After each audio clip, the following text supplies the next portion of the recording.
Hey everybody, it's Catherine here, author and host of The Sunday Soother, and I am here to do a live video on demystifying some common healing, personal development terms and concepts that we hear thrown a lot around in this space that we may not totally understand ourselves, which is fine because many of these concepts can be pretty vague or don't come along with a lot of grounded experience to help them understand how we can use them and adapt them in our lives. So for those of you who don't know me, I'm Catherine Andrews. I am the author and host of The Sunday Soother, which is a community, a newsletter, and a podcast where we discuss everything from skincare to self-reflection to spirituality. And I am also a life coach and a writer based in Washington, D.C. And the reason I'm doing videos like this is about 2 years ago, I started my own personal healing, spiritual awakening journey, whatever you want to call it. And as I became more and more conscious about sort of the stories I was telling myself and the patterns that I had been stuck in and the way that I was living my life, I became basically a self-help junkie. I read everything out there.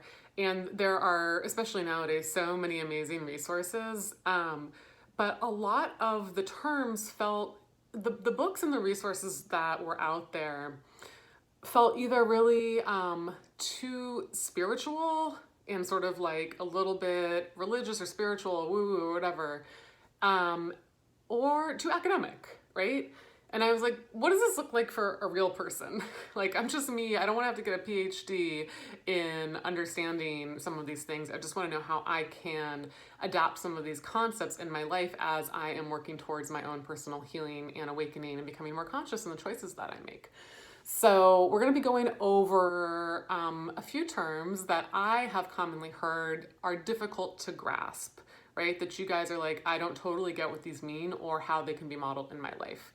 So I'm going to start going through them. I guess it's good to put a disclaimer up that I'm not a medical professional, but so you might want to do your own research on these concepts, right? But I think the way we're going to talk about them is going to be helpful to you guys. So far and away, the most requested term that I get asked, people wanting to hear me explain a little bit, is boundaries, right? Now, boundaries is a huge buzzword, and we're all told we should have boundaries. Boundaries are super important. You need to have them in your life right away. And it's like, that's cool, but what's a boundary? Okay, so you'll hear a lot of different definitions, but all of these definitions are going to be my experiences of these terms, right? So for me, a boundary is a personal rule you set for yourself based on your own self-knowledge about what is good for you and what is not good for you, about the things you will or will not permit and tolerate in your life, right? So boundaries are just personal rules for the things you'll accept in your life. Now, I think one of the reasons we struggle so much with boundaries is that because many of us have no awareness around what is good for us, what feels good for us, what feels safe and right for us, right? We've been conditioned to overvalue the needs and expectations and desires and emotions of other people. And we get so used to doing that we have not tuned back into ourselves to understand when something is crossing a boundary because it just probably feels normal. So some examples of when you might need to put a boundary in place is when you become aware of a friend who is often criticizing you. Say you have like a frenemy or a friend or whatever who makes fun of your outfits. And every time they do that, you kind of cringe inside, but you're just like, well, whatever, this sort of friendship, right? And one day you're like, that doesn't feel good anymore, and I want them to stop, but I don't know how to tell them. So what a boundary would look like is you would say to this friend, hey, it makes me feel like crap when you insult my outfits. Please don't do that again, right? And this friend may be taken aback because the dynamic has probably been that they've been making fun of your outfits forever, and maybe they think it's truly like funny and that you don't mind it, or maybe they don't want to stop, because they're getting something out of it. So you would lay down that boundary and say, don't insult my outfits again. And they would either accept it right away and then never, they would shut up about your outfits, right? That would be respecting your boundary. Or they might test the line, right? Like a month, maybe they don't like talk about your outfits for a while, but a month later they'll make another dig about your outfit. And then you holding that boundary would say like, hey, a month ago I asked you, don't make fun of my outfits, right? Like, what don't you get about this?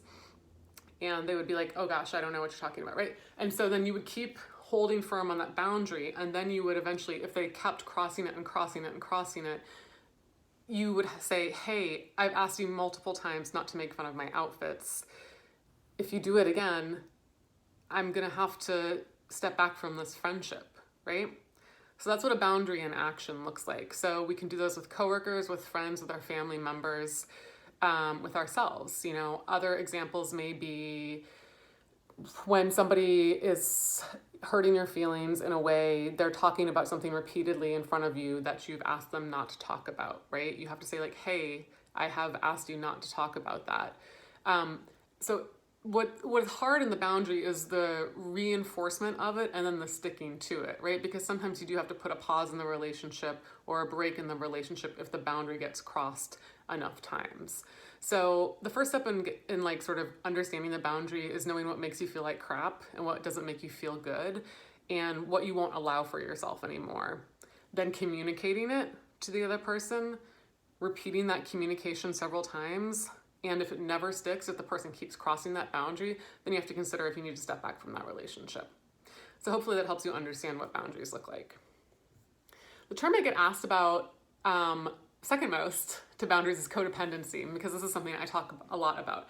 So in my opinion, I was shocked to learn the actual definition of codependency isn't about romantic enmeshment. In my head, codependency had been about two people in a romantic relationship who like were together all the time and couldn't do anything without talking, you know, checking with their significant other, and they were just always together.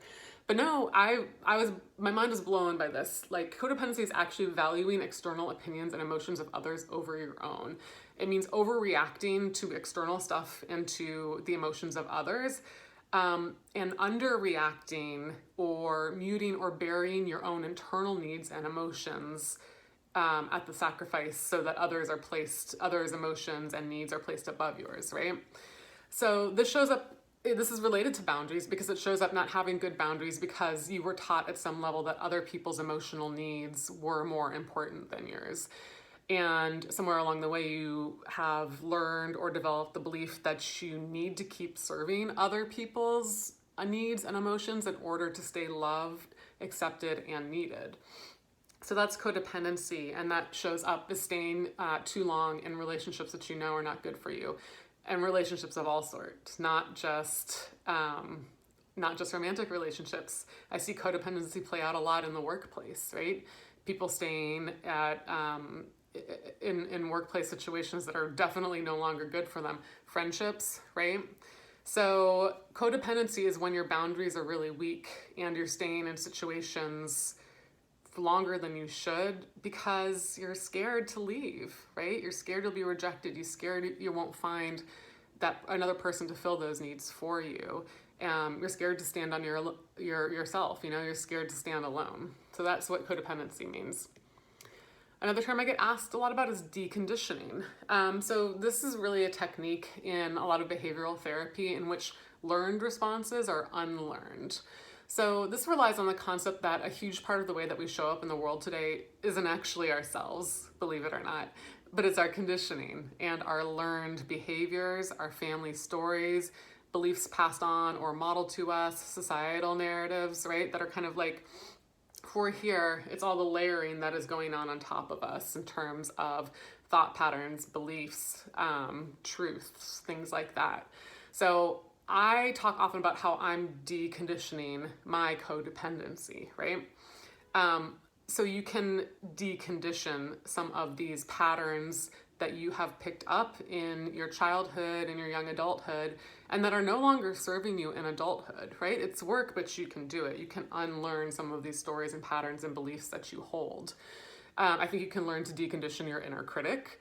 I think you can learn to decondition self-pity, self-hatred, negative thoughts, any behavior that's not serving you, right? You might need the help of a coach or a therapist to do that. You need to do a lot of inner work to do that deconditioning, but it's totally possible. You can learn to decondition, evolve, and shed out of these layers that no longer serve you. The next term I'm going to talk about is embodiment, okay? So I see this a lot on Instagram, and I talk a lot about it too. Embodiment is a little bit hard for me to explain what it means to me, but to me, it means we're living out a concept in a full body way, right?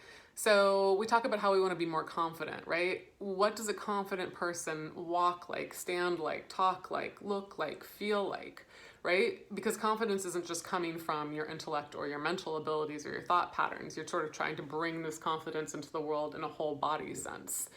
What does a feminine person look like? I've been thinking a lot about my feminine side lately. If I want to be more feminine, what does that look like in my body?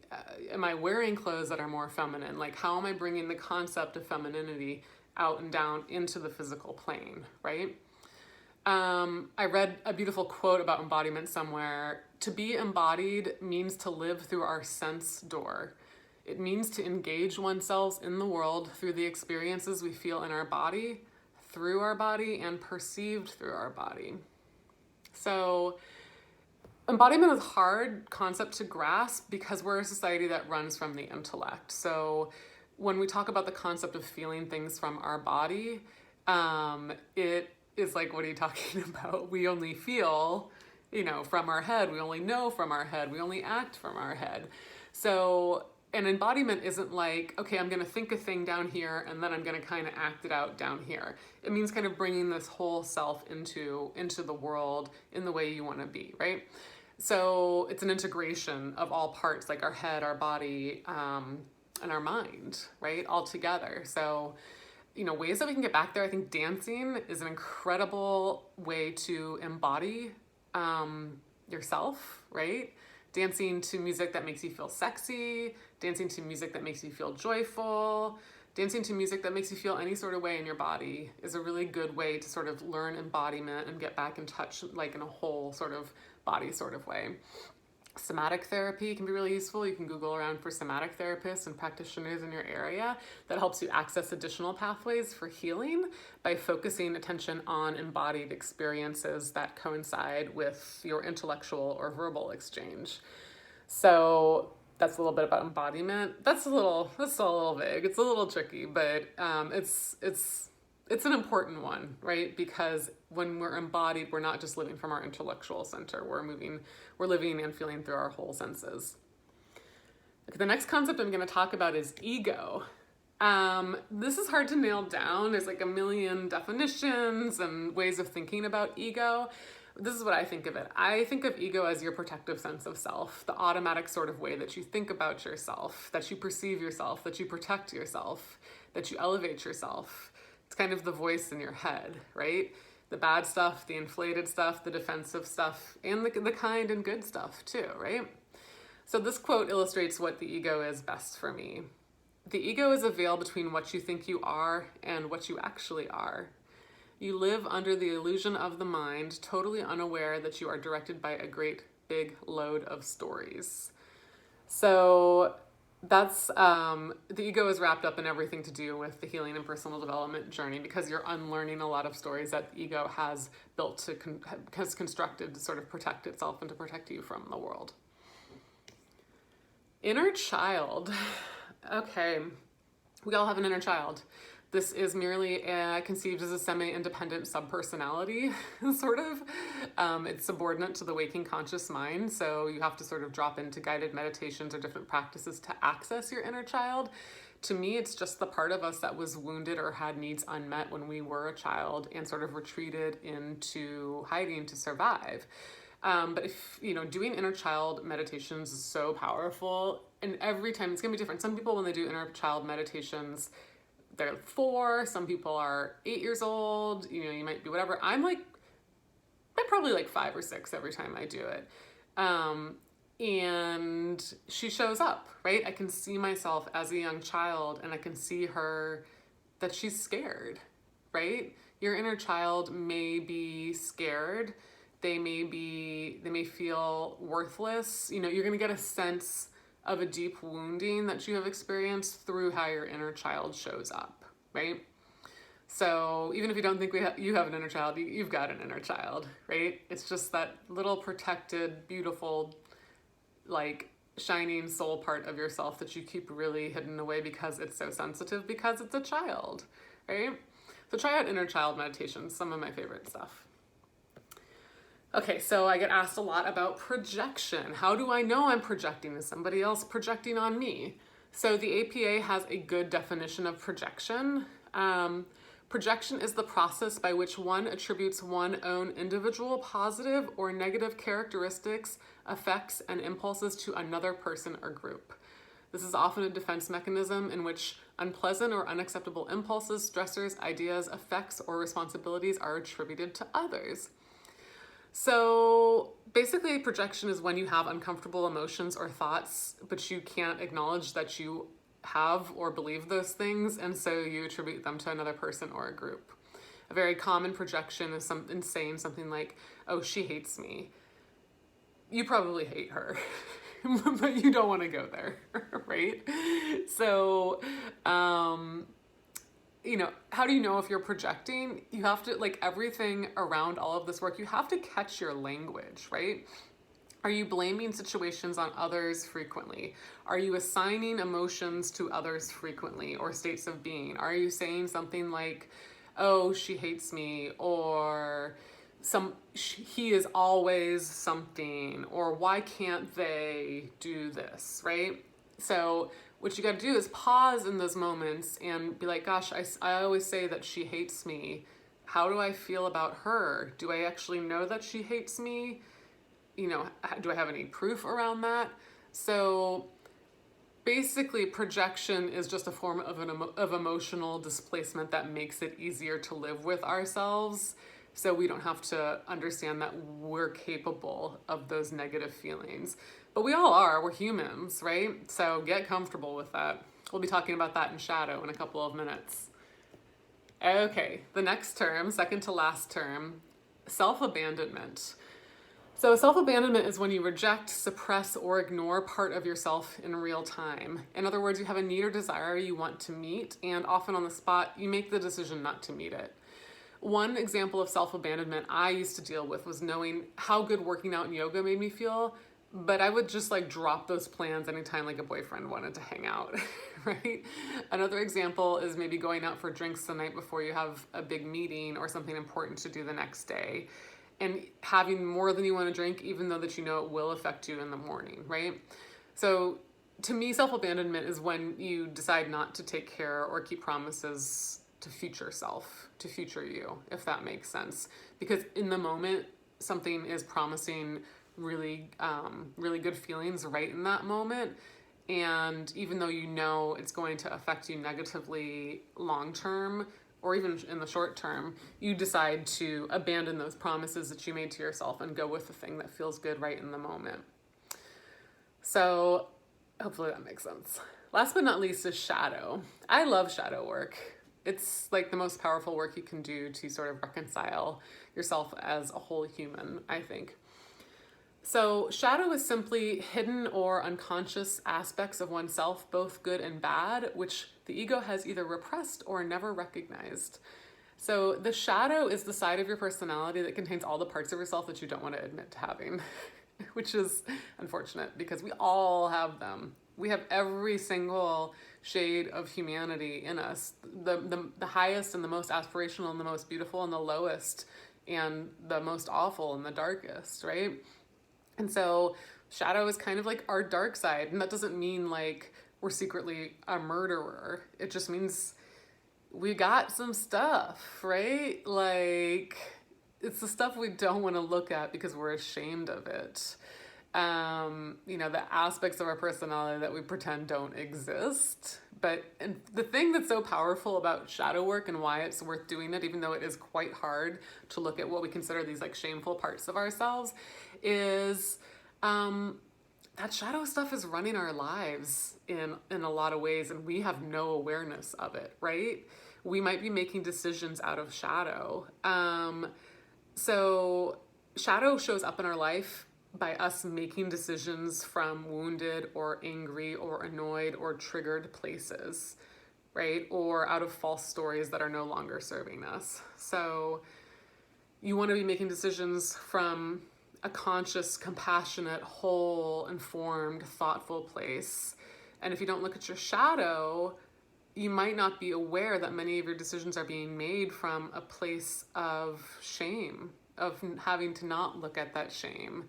And shadow has so much to teach you. And if you don't look at it, shadow's going to be in the driver's seat of the bus of your life. And it is for many of us. And you want to move it to the passenger seat. And then you want to move it to the back seat. And then you want to move it to the trunk, right? An example of shadow is looking at the things that drive you crazy, right? We talk about getting triggered a lot, right? But what you want to look at is the triggers that are specific to you, okay? So I find people who are very confident in speaking and in receiving a lot of attention very annoying. I'm jealous of them, right? So that's kind of a trigger for me. And I believe that's because that's part of my shadow self, is I want attention. I want to be noticed. I want to be seen. I want to be looked at. I want to be admired. But at some point I rejected that as a negative thing rather than a positive thing.